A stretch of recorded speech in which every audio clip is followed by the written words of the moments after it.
2장 11절 봅시다. 그러니까 9절 10절에 유대인에게요 헬라인에게 모든 사람에게 다 해당된다는 이야기예요. 누구나 상관없다는 거지.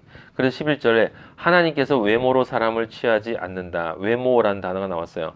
그 다음에 12절에 그걸 뭐라고 표현했냐면 율법 없이 범죄한 자는 율법 없이 망하고 율법이 있고 범죄한 자는 율법으로 심판을 받으리라. 그건 무슨 뜻이에요? 율법이 있고 없고가 중요한 것이 아니라 거기 범죄를 저지르지 않고 저지르고의 문제라는 거야. 그러니까 율법의 문제가 아니고 범죄의 문제라는 거예요. 범죄라는 것이 무엇입니까? 하나님이 기뻐하지 않는 일을 하는 건 모두 범죄야. 하나님이 기뻐하지 않는 일은 뭔데? 하나님의 뜻에 어긋나는 행위를 하는 거. 하나님의 뜻은 뭔데? 우리가 하나님의 아들 되는 거. 그러니까 하나님의 일은 오직 그거밖에 없어. 근데 그걸 예수님이 잘 믿는 거라는 말로 표현해 줬죠. 예? 믿음에서 믿음으로 십자가의 길. 너무 분명하잖아. 이제 너무 분명하잖아. 이 길 위에는 다른 길은 없다 이 말이에요. 저는 이 길 위에는 다른 길을 갈 수가 없는 거죠. 우리는 전부 다 우리 마하나임은 그 길을 갈 수밖에 없는 거예요. 하나님 13절 하나님 앞에서는 율법을 듣는 자가 의인이 아니요 오직 율법을 행하는 자라야 의롭다 하시고 요 구절은 주의하셔야 돼요. 여기 13절에 율법을 듣는 자가 있고 율법을 행하는 자라고 얘기했잖아요. 율법을 듣는 자, 율법을 행하는 자. 자, 율법을 듣는 자가 뭐냐면 11절의 외모예요. 외모. 11절에 외모라는 말 있잖아요. 그게 13절의 율법이라는 거예요. 그러면 이 율법이라는 건 요즘은 뭐냐? 그게 바로 종교생활이고 율법이 종교생활이고 율법이 교회생활이야. 교회 일. 그리고 시키는 일 열심히 하는 거. 그래서 율법을 행하는 자들을 이렇게 생각을 해보면 썬데이 크리스찬 가장 기초적인 거. 그 사람들을 비판하는 사람들이 있죠. 또 교회 일 열심히 하는 사람들. 근데 그 사람들도 율법이야. 그 다음에 교인들이 생각하는 아주 착하고 도덕적인 사람들. 그 다음에 교인들이 생각하는 구제, 봉사, 사랑하는 사람들. 주일 성수하고 11조하고 헌금하고 이런 것들은 전부 다 외모야. 외모. 그러면 여기 뒤에 율법을 그게 바로 그렇게만 한다면 그건 율법을 듣는 자야. 듣는 자. 그럼 율법을 행하는 자는 누구예요? 율법을 행하는 자. 율법을 행하는 자가 누구예요? 율법의 핵심이 뭡니까? 십계명이야, 십계명. 그럼 십계명을 지키는 자가 율법을 행하는 자지. 그렇지 않아요. 맞지만 그것이 아니야.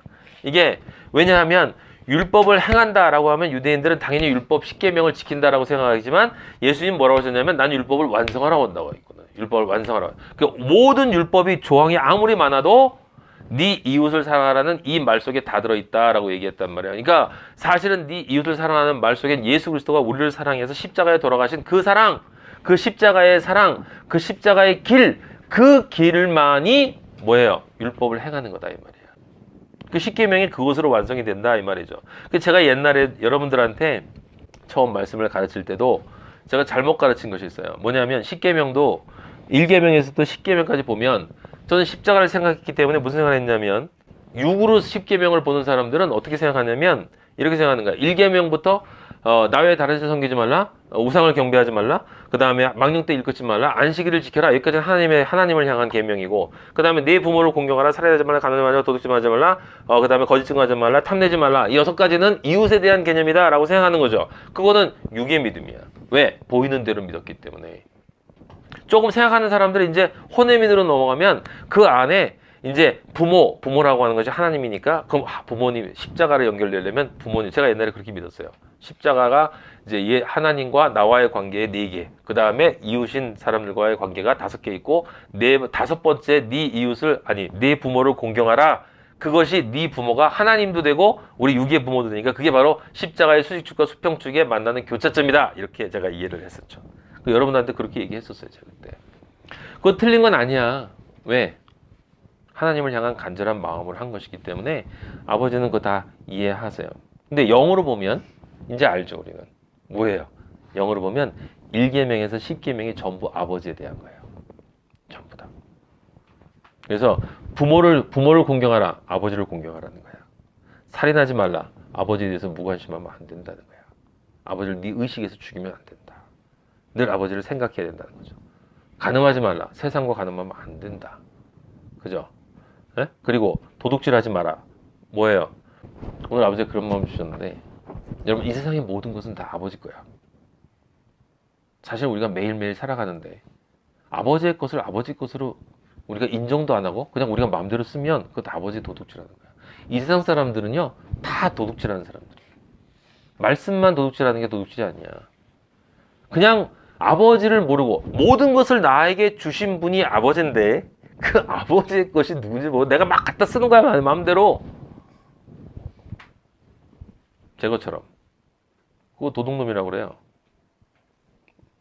그 고차원적인 혼적인 도둑은 말씀을 도둑질하는 놈이지만 이 세상의 모든 육적인 사람들은 아버지의 것을 마음대로 도둑질에다가 자기들 거라고 하면서 쓰고 있다고. 아버지한테 허락을 받아야지. 주신 분한테 가서 감사합니다. 저희가 써도 되겠습니까? 감사합니다. 라고 얘기하고 써야지. 안 쓰잖아요. 예? 그 다음에 거짓 증거하죠. 아버지에 대해서 이러쿵저러쿵. 예. 그 다음에 네 이웃의 것을 탐내. 우리의 진짜 이웃인 예수 그리스도만이 받아야 될 하나님 아버지의 영광을 내가 탐내요. 그 10개가 다 아버지 거야. 아버지와의 관계에서. 그 마지막 10계명의 맨 마지막 개념은 내가 신이라는 거야. 내가 신. 아버지 것을 내가 가르친다는 건 내가 아버지처럼 신 같은 존재, 가장 높은 존재가 되고 싶다라고 하는 거죠. 네?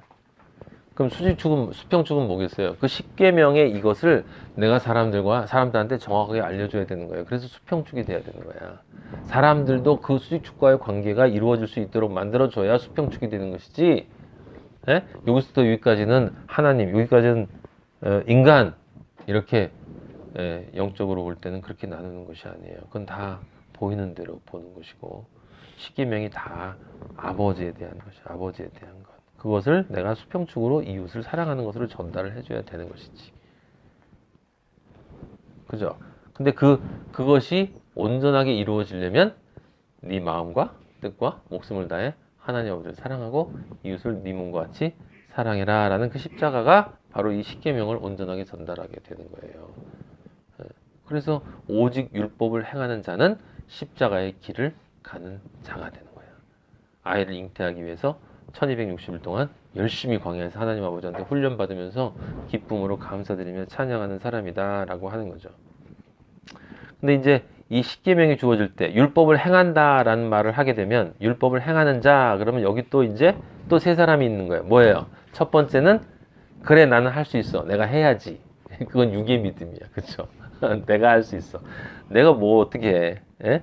그 혼의 믿음을 가진 사람은 인간은 죽었다 깨어나도 이 길을 갈 수 없어. 우리 그때 그랬죠. 옛날에 그런 혼의 믿음을 같이 서로 가지면서 제가 여러분들이 얘기하면 여러분도 그래 나는 할 수 없어. 원래 그런 존재야. 그래도 그런 나를 알았으니 하나님이 나를 받아주실 거야.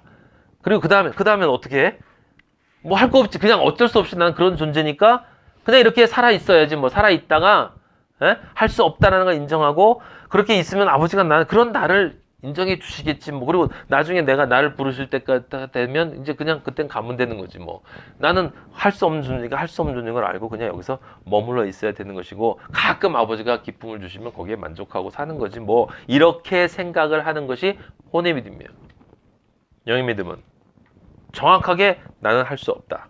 원래 그런 존재다. 하지만 그 자리에 머무는 것이 아니라 나는 약하지만 내 안에 예수 그리스도는 강하다. 그러므로 나는 할 수 없지만 성령의 도우심이 나와 함께하면 나는 할 수 있다라고 하는 승리의 기도를 할 수 있는 사람이에요. 십자가의 도우심이 있을 때 이게 영의 믿음이야. 영의 믿음. 그래서 이걸 모르면 안 되는 거야. 우리 그리스도인은 반드시 승리를 해야 돼. 근데 영의 믿음을 가지려면 이 영의 믿음을 가지고 승리를 하려면 내 안에 성령이 있어야 되는 거지. 그래서 사랑이 없으면 nothing 이라는 거예요. nothing. 성령이 없으면. 그러면 성령이 있으면 뭐냐면 이 길을 가게 되는 거야, 내가. 여러분이 그래서 늘 점검해 보라 이 말이에요. 제가 늘 강조하는 건 진짜 우리 마하나임이 전부 성령 받은 사람들인가? 정말 우리가 모두 다 성령 받은 사람들인가? 저는 그렇게 생각이 안 된다 이 말이에요. 우리는 지금 많은 사람들은 적지 않은 사람들은 예수 그리스도를 따라가는 12제자의 모습 같다 이 말이야. 진짜 다 버리고 예수님을 생명의 말씀이 있으니 생명의 말씀을 얻기 위해서 저도 예수님 버리지 않고 따라가겠습니다라고 3년 반 동안 지금 따라가고 있는데 성령이 들어오지 않은 상태에서도 내가 예수님을 믿고 예수님한테 간절한 마음을 가질 수 있다는 거예요. 그런데 성령이 안 들어오면 뭐가 없냐? 한 가지 진짜 중요한 게 없어요. 뭘까? 파워가 없어. 파워가 없어요. 이 영적 권세가 없는 거야. 영적 권세. 자기 자신을 향한 영적 권세, 타인을 향한 영적 권세. 이 영적 권세가 있어야 돼. 성령이 내 안에 하나님이 있는데 그 권세가 없어? 당연히 있어야 되는 거예요. 말씀으로 은혜를 많이 받고 내 삶이 이렇게 변해간다 라고 하는 것은 부족해. 여러분, 우리 안에 성령의 능력이 있어야 돼요. 성령의 능력. 담대함이 있어야 되는 거예요. 담대함. 또 한 가지 여러분 오해하시면 안 되는 게, 성령이 있으면 성령님이 우리를 도와주실 때 그 십자가의 길을 갈 때 우리가 겪을 수밖에 없는 그 고통이 있잖아요. 이런 고통을 성령님이 이렇게 마취시켜 가지고 이렇게 가지는 게 아니야. 그죠? 우리를 가도록 우리는 가만히 있고 기도하면 이렇게 이끌어 가시는 게 아니죠. 그러니까 성령님은 어쩔 수 없이 그렇게 할 수밖에 우리를 이끌어가는 분이 아니란 말이에요. 그런 분이 아니야. 그렇게 보인다 할지라도 결국 아버지가 원하시는 건 뭐냐면, 내가 스스로 원해서 기쁨으로, 설사 그것이 고통스러워도 그렇게 하도록 나를 도와주시는 분이에요. 그러니까 반드시 나는 성령님과 동행하는 건데, 동행한다, 임마누엘 함께 한다는 건 나는 가만히 있고 성령님이 나를 이렇게 끌어가는 게 아니라, 내가 성령님과 대화하면서, 성령님 힘들어요, 괜찮아, 힘내, 같이 가자, 아 힘들어요, 나 쓰러지겠어, 잡아주고 그 다음에 말씀 주세요, 말씀 받고, 이렇게 계속 가는 거지. 이렇게 이게 교제가 있어야 돼. 교제. 그래서 여러분은 성령님한테 솔직해야 돼. 나 힘들면 힘들다. 그 있는 사람이라면, 아니면 성령을 먼저 받아야 되는 것이고 기도를 해야 되는 거예요. 제가 전에 사도행전 할 때도 얘기했지만, 내 안에 성령의 능력이 있어야 돼요. 능력. 누구를 만나든 내 안에 담대함이 있어야 되는 거예요.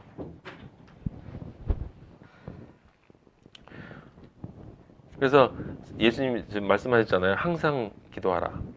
그런 것들은 다 뭐냐면, 내가 성령님과 함께 갈 때 내 스스로 가야 되는 그것을 내가 준비를 해놔야 되는 거지. 그러려면 성령님의 소리를 내가 듣고 말씀이 떠오르고, 내 안에 성령 말씀이 떠올라야 돼요. 어떤 상황이 왔을 때 힘이 되는 말씀이 딱 떠올라야 되거든. 그러면 그게 떠오르려면 내가 늘 거기에 주의를 기울이고 있어야 되는 거죠. 그래야 항상 쉬지 않고 기도하고 항상 범사에 감사하고, 이런 것이 나한테 진짜로 되어지는 상태라면 사탄이 나를 공격하지 못하게 되는데, 그거는 불가능하잖아요. 그래서 우리는 누가복음에 봤지만 예수님을 잠시 떠나지 영원히 떠나지 않는단 말이야. 우리는 잠시 사탄을 막아내는 거야. 사탄은 우리가 이 광야 생활하는 동안 계속 공격한다 이 말이죠. 계속 공격하는데, 그때 공격이 올 때마다 매번 우리가 이렇게 이겨내야 돼요. 워낙 터지면 힘도 없고 쓰러질 것 같지만 그래도 이겨내야 되는 거야. 그 이겨내는 건 뭐냐면, 아버지의 뜻대로. 아버지의 뜻대로. 아버지가 결국은 다 허락하시는 것이고 나를 훈련시키기 위해서 하시는 것이니, 저 같은 경우는 아버지가 말씀을 더 열어주시기 전에는 꼭 훈련을 시키세요. 말씀을 더 열어주시기 전에는. 그러니까 하늘에 신령한 복을 넣으실 텐데, 그 신령한 복이 너한테 들어가려면 이 세상에 썩어질 복은 사라져야 되는 거야. 거기에 대한 마음은 떨어져야 돼요. 근데 제가 안 떨어지면 아버지께서 사랑하시니까 자, 훈련 들어간다? 그러면 이제 그거 받아야 되는 거예요. 받기 싫어요. 안 돼, 받아야 돼. 근데 그걸 알면 이제 기다려야죠. 그래서 그런 일이 있으면, 만남이 있으면 더 은혜가 있고, 여러분들하고 만나면 더 은혜가, 우리 예배가 요즘에 더 아버지가 기뻐하시는 예배가 되고 있기 때문에 아주 사탄이 치를 떨어. 제가 느껴져요, 이게. 사탄이 지금 분해가지고 치를 떨어. 우리 마하나임 예배 때문에. 특히 주일날 예배 보는 건 아주 치를 떨어요. 근데 이것까지 지금 새로 시작했잖아요. 얼마나 방해되는지 몰라. 아주 찌질하게 방해한다니까. 제가 말씀을 전하지 못하도록. 근데 이제는 그게 넘어섰기 때문에 어쩔 수가 없어. 사탄도 알 거예요. 아버지가 영적 권세를 확실하게 주셨기 때문에, 열어주셨기 때문에 막을 수가 없어요. 저를 죽일 수밖에 없어. 근데 죽일 수는 없거든. 아버지 허락 없이는. 그럼 괴롭히겠죠. 어떤 방식으로 또 괴롭힐지 모르지만 그 아버지가 허락하시면 받아야 되는 거고, 그런데 그 와중에 제 안에 내 육은 그렇게 하지만 내 안에 이 속 사람은 날로 새로워지는 거야. 날로 새로워지는. 여러분도 그렇게 되는 것이고, 그게 우리 그리스도인의 그 멋이에요. 참 멋있어 보이지 않는데, 근데 그래도 그게 진짜 멋이야. 근데 우리 아버지가 그래 너 칭찬한다. 아까 우리 좀 마리아도 저한테 얘기했는데, 아버지가 칭찬하면 당신 만족해야지. 아는데 그게 잘 안 돼. 그래 맞아 그래야지. 에? 에. 그래서 7가지, 제가 생각해보니까 7가지야. 나는 쓰러지지 않아. 이런 사람은 신앙인이 아니야. 나는 내가 쓰러졌는지 도무지 모르겠어. 마찬가지야. 쓰러진 것 같기도 하고 아닌 것 같기도 한데, 근데 그렇게 큰 문제는 아닌 것 같은데, 그것도 아니야. 인간이라면 쓰러지는 것이 당연해. 누구도 날 비방할 수 없어. 왜냐면 나는 쓰러질 수밖에 없는 존재니까. 너 나 비방하지 마. 이것도 아니에요. 나는 쓰러질 수밖에 없어. 그냥 인정하자. 어차피 이 몸 벗을 때면 사라지겠지. 요것도 좀 부족해. 아니야. 그 다음에 6번째, 쓰러질 수밖에 없다. 안 쓰러지려고 몸부림쳐봐도 또 쓰러진다. 괴롭다. 양심의 가책을 느낀다. 그래서 회개하고 다시 시작한다. 그걸 계속한다. 근데 조금씩 또 나아지지 않는다. 계속 같은 게 반복한다. 괴로움만 계속 반복한다. 뭐지? 이거 문제가 있어. 우리가 진짜 해야 되는 건 한 6번하고 또 지금 말씀하신 들은 거하고 똑같은데, 성령의 사람은 반드시 조금씩이라도 나아져야 돼. 아버지가 조금씩이라도 자유를 주세요. 여러분이 매달리고 간절히 원하면 아버지는 반드시 줘요. 왜냐하면 성령은 능력이기 때문에 안 줄 수가 없어요. 안 줄 수가 없어. 네. 저는 금요일 우리 예배 다시 시작한 게 아버지가 절 위해서 자유를 좀 더 주기 위해서, 말씀을 이렇게 전하려면 공부를 해야 되잖아. 공부를 하고 말씀을 보고 그 다음 아버지가 말씀을 열어주시면 이런 뜻이었구나. 와 대단하다. 그러면서 이제 또 여러분 전하면 제 안에 힘이 또 생겨나고 또 승리할 수 있고 이럴 수 있는 걸 이렇게 해주시는 것 같아요. 다 은혜예요. 은혜. 그러니까 저한테는 여러분도 은혜가 됐으면 좋겠어요. 예. 네. 2장 14절. 율법 없는 이방인이 본성으로 율법을 행할 때는 이 사람은 율법이 없어도 자기가 각자의 율법이 되나니 인간의 본성에는 하나님을 율법이 되나니 라고 하는 말이 있죠. 하나님은 인간의 본성 안에 하나님을 알만한 것이 있다라고 말씀하셨어요. 우리가 공부했던 전도서에도, 전도 3장 11절에도 영원을 사모하는 마음이 인간 안에 있다고 그랬죠. 그리고 로마서 1장 18절 우리가 읽었던 거기에서 하나님을 알만한 것이 우리들 안에 있다고 그랬어요. 분명하게 있다고 그랬습니다. 그래서 알 수 있다. 그러면 여기 지금 2장 14절에 얘기하는 것처럼 율법 없는 이방인이 본성으로 율법 일을 할 수 있는 거 아니냐. 예수님 안 왜 사람들이 그런 얘기 많이 하잖아요. 예수님 안 믿는 사람들도 예수님이 원하는 일을 할 수 있는 것 아니냐. 그럼 그 답은 뭐냐면, 근데 반대되는 이야기 있죠. 사도행전 4장 12절에 보면 다른 이로서는 구원받을 수 없나니 천하 사람 중에 구원받을 만한 다른 이름, 예수 그리스도의 이름 이외에 다른 것을 우리에게 주신 일이 없다라고 얘기했단 말이에요. 그래서 많은 사람들이 예수님이라는 이름을 고백하지 않고 예수님을 믿지 않으면 무슨 일이 있어도 구원받을 수는 없다라고 얘기했는데, 그건 틀린 거야. 근데 거꾸로 그러면 예수님이라는 복음을 듣지 않고도 구원받을 수 있느냐? 그럼 그것도 사실은 틀려. 왜 그러냐면 여러분들이 원리적인 차원과 현실적인 차원을 분명히 구분을 해야 돼요.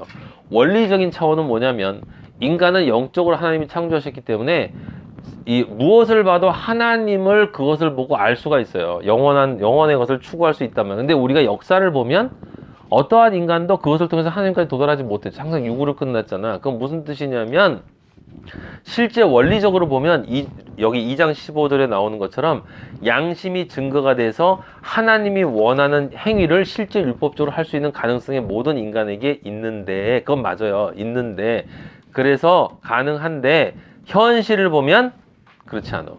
아버지는 분명히 말씀하셔요. 시편 14편 2절에 여호와께서 하늘에서 인생을 굽어 살피사 지각이 있어 하나님을 찾는 자가 있는가 보려 하신즉 다 치우쳐 함께 더러운 자가 되고 선을 행하는 자가 없으니 하나도 없도다 라고 말씀하셨거든요.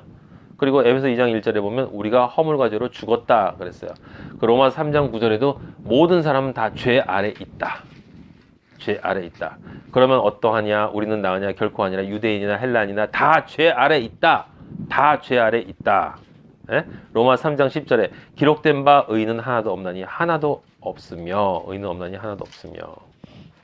그러니까 자연을 보면 아버지가 보이는 것이 아니라 제 경우도 그래요. 자연을 보면 아버지가 보이는 것이 아니라 그런 가능성이 우리한테 다 있지만 하지만 아버지를 알아야 자연 안에 아버지가 보여요.